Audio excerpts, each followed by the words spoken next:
Hello, my name is Ron Schmidt. I'm a nurse practitioner student at Alverno College in Milwaukee, and thank you for listening to my presentation titled Primary Care Providers Promoting Healthy Lifestyles, Using Motivational Interviewing to Guide Conversations.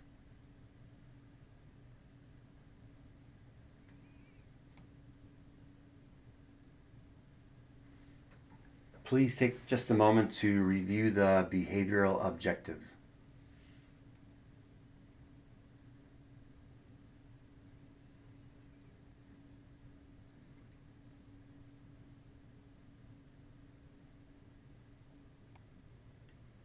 The purpose of my project is to research what can be done to improve and prevent diseases associated with modifiable risk factors.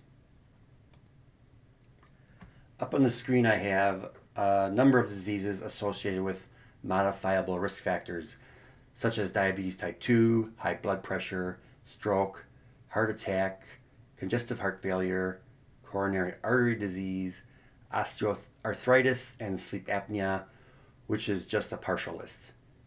Of course, all these conditions we know lead to the need for long-term medication, increased visits to the primary care provider, increased visits to the emergency room, hospital inpatient stays, and of course, not to be also overlooked would be the decrease in quality of life for the individual.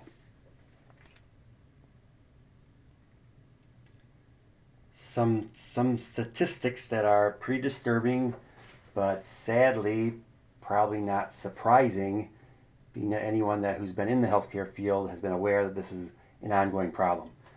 Approximately 20% of healthcare costs are spent on preventable disease. Yearly medical costs are as high as $147 billion treating diseases related to obesity alone.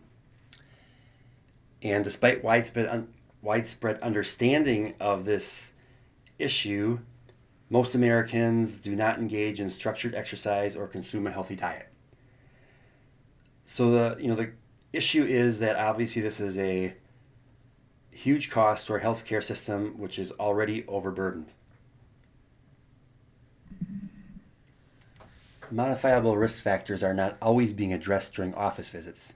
In fact, one of the studies I came across showed that only 17% of overweight patients and 42% of obese patients recall being counseled by their primary care providers to lose weight. Now, there are multiple barriers that need to be overcome when addressing modifiable risk factors, which we'll be addressing on my next slide. The most common reasons cited by primary care providers for not addressing modifiable risk factors include lack of time, lack of patient interest, lack of provider resources and provider knowledge, lack of knowledge in the regard of behavioral counseling, fear of unintended consequences such as having the patient feel judged and possibly ultimately receiving less care, and lack of patient resources. Additional barriers that need to be overcome include unhealthy lifestyles that are socially acceptable, such as unhealthy diet, pretty socially acceptable in many areas. Patients who are not truthful or completely unaware of their unhealthy lifestyle, the difficulty of sustained behavior change, patients who feel stigmatized, such as maybe someone with HIV might feel judged simply for having HIV, or possibly if that person happens to be gay, they may feel judged for that reason. Patients who do not have access to healthcare programs is also another barrier that needs to be overcome. The first thing that we can do as providers when addressing a modifiable risk factor is assessing where the patient is on the trans-theoretical model of health behavior change. And just to do a review, the first step is pre-contemplation. The patient is completely unaware that there's even a problem. Contemplation is they're aware there's a problem, but still pretty ambivalent about it. They really have no plan to make a change within the foreseeable future. The preparation stage, now they're actually planning on making a change, usually within the next 30 days. The action stage, that they've actually already started the new behavior. The maintenance stage is they've been in the behavior for more than 6 months and continue to keep using the new behavior. And the maintenance stage is they've been in the new behavior for more than 6 months. They have every intention to keep doing it. And the termination stage, that they have no desire to return to their old behavior. This is a diagram of the trans-theoretical model of behavior change. And sometimes it's good to look at it this way.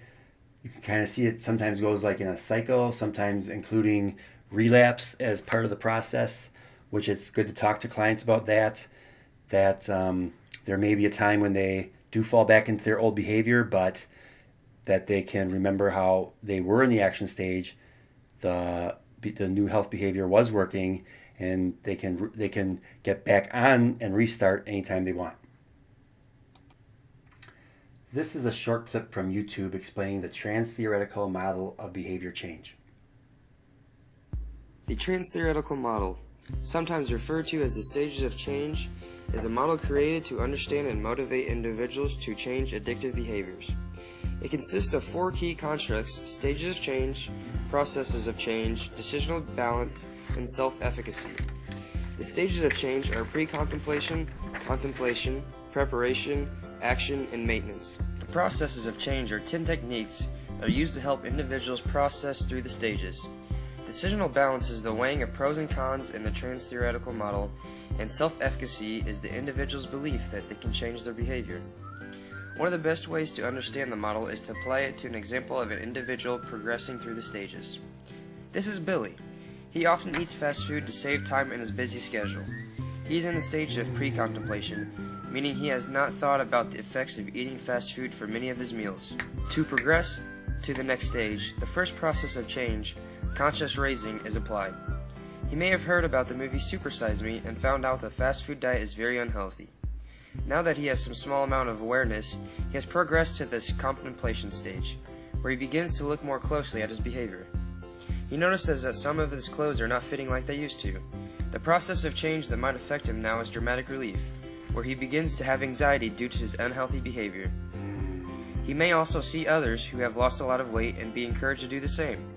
But at this point he sees the pros and cons as about equal and is not really ready to change his behavior until he goes through another process known as self-evaluation, where he realizes that being healthy is something he really wants, and the decisional balance begins to shift towards the pros of losing weight outweighing the cons of it being difficult. Environment reevaluation is when the individual realizes how their unhealthy behavior affects others. Billy realized that he wasn't able to keep up with his coworkers anymore when they would go play basketball. This leads him into preparation stages of change, processes of change, decisional balance, and self-efficacy. On stage, where he begins to think about how he could lose the weight. His self-efficacy begins to increase as he goes through the next processes of change, social and self-liberation. He discusses his future goals of losing weight to his wife and coworkers and realizes that the people around him would support this change, and then begins to believe in himself. At this point, he makes a plan to cut out his junk food and start eating healthy meals. Helping relationships are another process that affects him when his wife offers to start packing his lunches for him. Once he begins eating his packed lunches and a healthier breakfast, he is in the action stage. This is where the behavior is changed, but it takes a lot of effort to make the new behavior stick. Some of the processes or strategies used at this stage can be counter-conditioning and reinforcement management. Counter-conditioning refers to substituting healthy alternatives to unhealthy behaviors. Instead of having a milkshake like Billy used to do often, he has begun having a smoothie made with fresh fruits. Reinforcement management is increasing the rewards for the positive behavior and decreasing the rewards for the negative behavior. Billy has been noticing his old clothes are fitting better again and no longer sees the need for fast food. Finally, Billy transitions into the maintenance stage, where he must continue to use reinforcement management and stimulus control to make the new behavior a lasting change. Stimulus control is using reminders to encourage the healthy behavior. Billy may begin weighing himself every morning to continue to keep in his mind that he is happy with his behavior change and does not want to slip back into his unhealthy habits.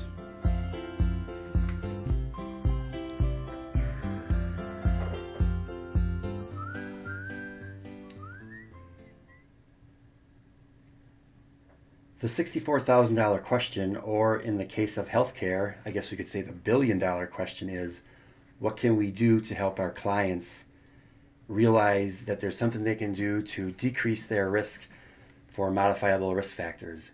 And one of the most effective tools we have is motivational interviewing. Motivational interviewing is categorized as client-centered directive counseling that attempts to intrinsically motivate clients for behavior change. The primary skill in motivational interviewing is reflective listening, so we can express our interest, empathy, and understanding to our clients. To help us guide the conversations, we can use the motivational interviewing technique, which includes asking open-ended questions, affirming patient concerns, reflecting on the patient concerns, and creating a partnership for possible solutions. A helpful mnemonic is READS. Roll with resistance, express empathy, avoid confrontations, develop discrepancy, support self-efficacy. Here we have a diagram of the elements of motivational interviewing. As you can see, it's not something you do in order like 1, 2, 3, 4. It's something you implement while you're talking with your patient. So just to go through them, ORS stands for open-ended questions, affirmations, reflective listening, and summaries. And the other elements are the spirit of motivational interviewing, change talk, and the principles. The principles of motivational interviewing include resisting the writing reflex, which is the desire just to tell your client what to do because we think we know. So we're recognizing that we don't always know what's best for our client. Understanding the client's motivation, listening to your client, which again, reflective listening is the primary skill of motivational interviewing. A couple of examples of questions to elicit change talk would be, so given what you've just told me, what do you think you'll do next? Or what do you think your next step will be? Another example might be, what, if anything, will you do now? Continuing with the elements of motivational interviewing, recognizing the importance of asking open-ended questions, affirming, reflective listening, of course, and summarizing. And the spirit of motivational interviewing is collaboration, evocation, and autonomy. This diagram is attempting to illustrate that communicating with our clients isn't just as easy as them, for example, saying, this is what I need, and us hearing them directly and being able to fulfill their needs. So in this scenario, at point A, the client's having a number of thoughts. He's not really happy to be there. He feels like he's only coming because his family members are forcing him to come. And let's, in this scenario, let's use the example that at point B, he says, I don't really know why I'm here. I don't think my therapy is working anyway. At point C, the provider has heard his client, but recognizing that we're human beings and we don't always hear things exactly as they've been said. Let's use the example that the provider heard. I'm not happy with my therapy and I think it's crap.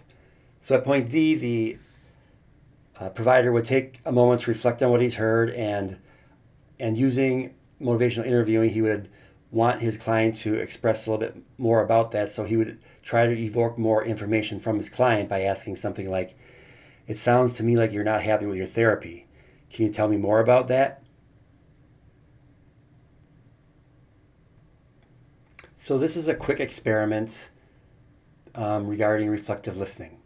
Just noticing the difference in the first sentence when you say, you're not sure you want to be here. you notice how your voice kind of goes up at the end because you're asking a question. And when you make the statements, you're not sure you want to be here. You're allowing the client to really reflect on what you're saying. And if we ask ourselves that question, we'll just go to the next two sentences. And I thought it was really interesting when I tried this on myself, because when I did the first question, do you want to learn more about MI? I feel like I just kind of answered the question like yes, and I kind of stopped thinking about it.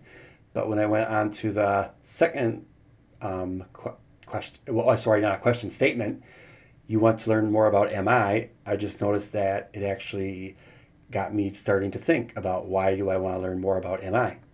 So I thought that was a really interesting experiment, which highlighted the difference between asking a question and making a statement. Next, I have a short video demonstrating motivational interviewing in a primary care setting. Watch what happens this time when the provider cues in to what the parent is saying, empathizes with her situation, and attempts to work with the parent to find a solution that fits her needs. So I wrote a prescription for antibiotics for Aiden. Okay. I did want to talk to you though. I'm a little bit concerned looking through his chart at how many ear infections he's had recently, and I noticed that you had checked the box that someone's smoking in the home. So I was wondering if you can tell me a little more about that. Well, it's just me and him, and I do smoke. I try really hard not to smoke around him, but I've been smoking for 10 years, except when I was pregnant with him. But it's so stressful being a single mom and having a full-time job, and so that's why I started smoking again. You have a lot of things going on, and smoking's kind of a way to relax and de-stress. Yes, yeah. Some people have a glass of wine, I have a cigarette. Sure. And it sounds like you're trying not to smoke around him. Why'd you make that decision? I know it's not good for him. I mean, I've read those things about ear infections and asthma and stuff, but other kids have ear infections and their parents don't smoke. So on the one hand, you're worried about how your smoking might be affecting him, and on the other hand, you're not so sure if it's really the smoking that's causing these problems. Right, yeah. I mean, he doesn't have asthma. He hasn't had a lot of other problems that his other friends have. So, and I've thought about quitting before in the past, but I just don't see how it's possible right now. What made you decide to quit smoking when you were pregnant? Well, he was inside me and we were sharing everything, and I knew that he would get some of that, and I just didn't think I could live with myself if something happened to him. Right now, though, it feels almost too difficult to even manage or even to try. Yeah, exactly. How were you successful when you quit before? I don't know. I think about it now, I don't even know how I did it. I just did it. You know, I just couldn't imagine like him not being born or going into labor early and him having problems and stuff like that, all the stuff that they talk about with women who smoke. So that was just enough to say, okay, you know what, I'm not going to risk that. So the risks were so scary then that you're able to stop. Yeah. They don't feel as scary to you now. No, I mean, we're two separate people, and like I said, I try really hard not to smoke around him. I'm pretty good about that. I don't let other people smoke around him. So You're doing the best you can do. yes. Yeah. Okay, but it sounds to me too like part of you really does want to quit. Yeah, I know that I need to, and I keep, every new year I say, okay, this year I'm going to quit smoking, but then something happens and it just doesn't. It's and on your quitting to-do doesn't list, happen. it's just not making it to the top. Yeah. If you did decide to quit, on a scale of 1 to 10, where 1 is not at all confident, you don't think you could do it, and 10 is you feel pretty certain that you could, where do you think you fall right now? Probably like a 5. Kind of in the unsure area. Like, I know I've done it before, so I know I can do it, but at the same time, it just seems really hard, and it's not the same situation. Well, what made you say 5 rather than 2 or 3? I know all the ways it's bad for me, and I don't want him to grow up thinking that it's okay to smoke. I don't want him to use any kind of, I don't want him to chew or anything like that. So I know I need to, especially before he gets old enough to understand what mommy's doing, but I just don't know if I can do it. Okay. So it sounds like you have a lot of reasons why you'd like to quit. You have been successful quitting in the past, and right now you're just feeling a little bit hesitant about your ability to do it. Yeah. Where do you think we should go from here? I don't know. I'd like some help. I just don't know what kind of help I need. Sure. So- Well, if you'd be interested, that's something I can definitely talk to you about. There are a lot of new options that can actually help people be way more successful in their attempt at quitting. There's different medications you can try. I don't like medicine. Okay. There's also a lot of support groups and classes that you can take where you have other people to go through it with you, and sometimes just having that support can be a big part of it, especially for people like you where smoking is such a stress reliever. That sounds nice, but I'm not sure if I have the time for all that. Sure, it feels like something that would take up a lot of time and maybe not fit into your life. I wonder if we could talk about some options that might fit into your life. That would be really nice. Okay, well, if you're willing, then we could set up another appointment where you could come in and we could talk more about that. I would like that. That would be great. Great. Thank you. Sure. This time, the provider had the same agenda, to talk to this parent about the dangers of secondhand smoke and to counsel her to quit smoking. However, this time the provider's focus was on the parent's own view of the issue. By giving the parent an opportunity to reflect on her situation, the provider was able to elicit reasons for change from the parent herself. There was no need to lecture or scold, because the parent was making her own case against smoking. Many times, our patients already have the information that we try to give them. What they really need is someone to listen to them and to help them sort out a plan that will fit in their life. By accepting and respecting our patients, even with their faults, we communicate our genuine desire to help them make positive changes in their lives. During this interaction, the provider demonstrated that she understood the parent's struggle and that she still wanted to help. As a result, this single parent found she finally had someone on her team. This increased both her interest and willingness to try working further with the provider to find a solution that would fit in her life.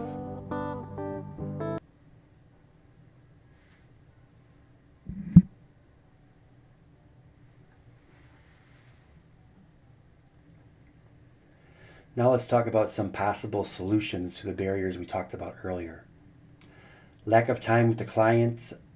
One possible solution might be to bring them back for another appointment. For example, for someone with elevated body mass index, BMI, you may need to let them know that you're concerned about them and ask them if they'd be willing to come back for another appointment to specifically address that issue.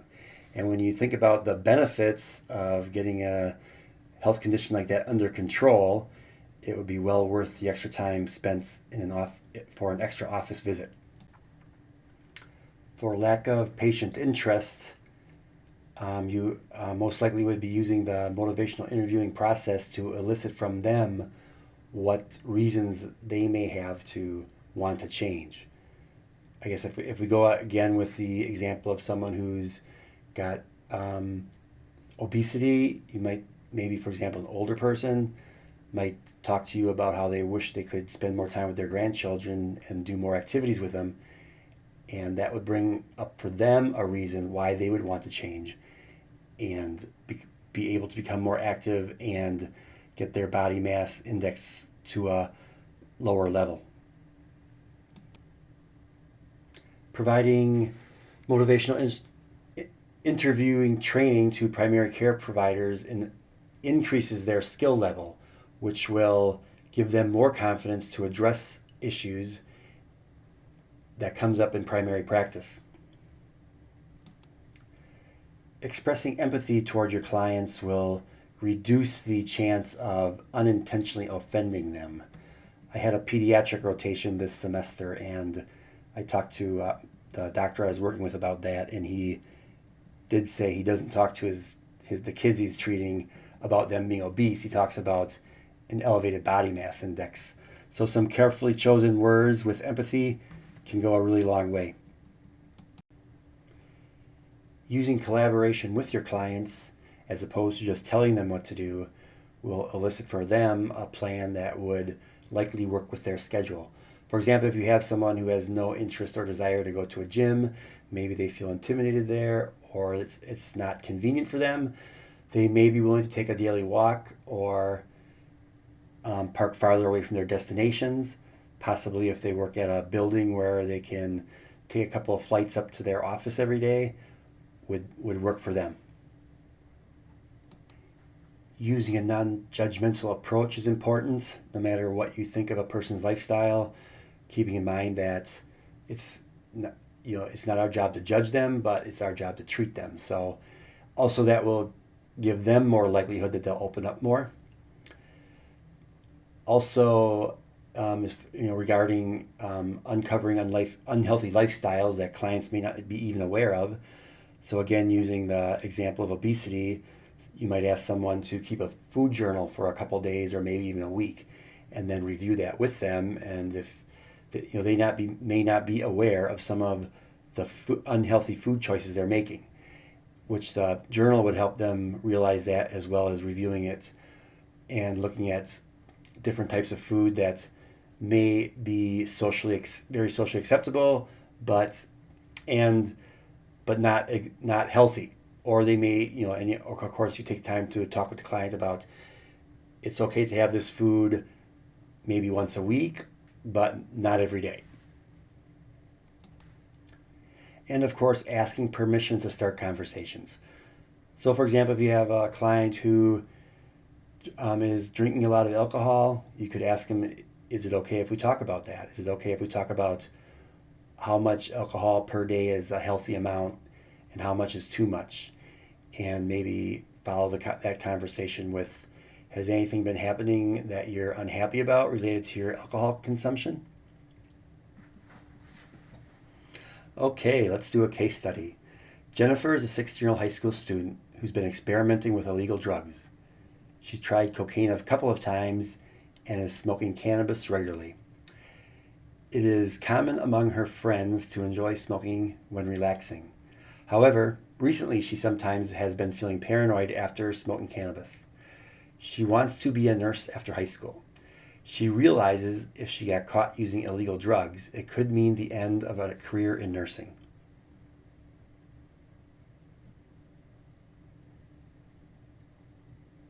So using what we've learned about motivational interviewing, after you introduce yourself to the client, what would be the best next thing to say? So option A is, so I've reviewed your chart and spoke with the nurse. I understand you would like help to stop using illegal drugs. I know how hard that can be, especially for teenagers. So I would say that knowing what we know about motivational interviewing, that is not a great response. You're making quite a few assumptions there, assuming that she wants to quit drugs, and she hasn't really even told us that. And she's also talked about that she actually enjoys it sometimes. So I'm going to say no to answer A. So to option B, can you tell me a little about what brought you here today? So that's a nice open-ended question. Definitely a possibility. Option C, it's common for people your age to experiment with drugs. It may seem fun in the beginning, but you really need to think about your future. So I'm going to say that sounds pretty preachy. And for a young person, I doubt they would really be opening to hearing that. Not that they probably haven't heard it quite a few times already. And option D, I know it's hard not to use drugs, especially if your friends are doing it. Well, that option isn't really giving, you're kind of giving advice, and you're not even really giving any kind of advice on how to quit using drugs. So I would say no to D. So B is the correct answer.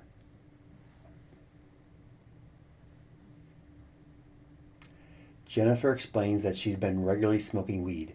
She enjoys it, but sometimes feels it causes her to feel paranoid.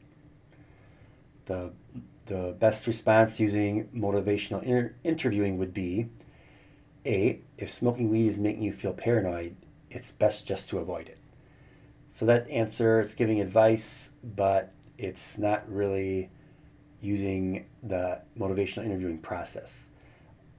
Option B, many of my clients complain of feeling paranoid after smoking weed. It's not uncommon. So I guess you're empathizing, but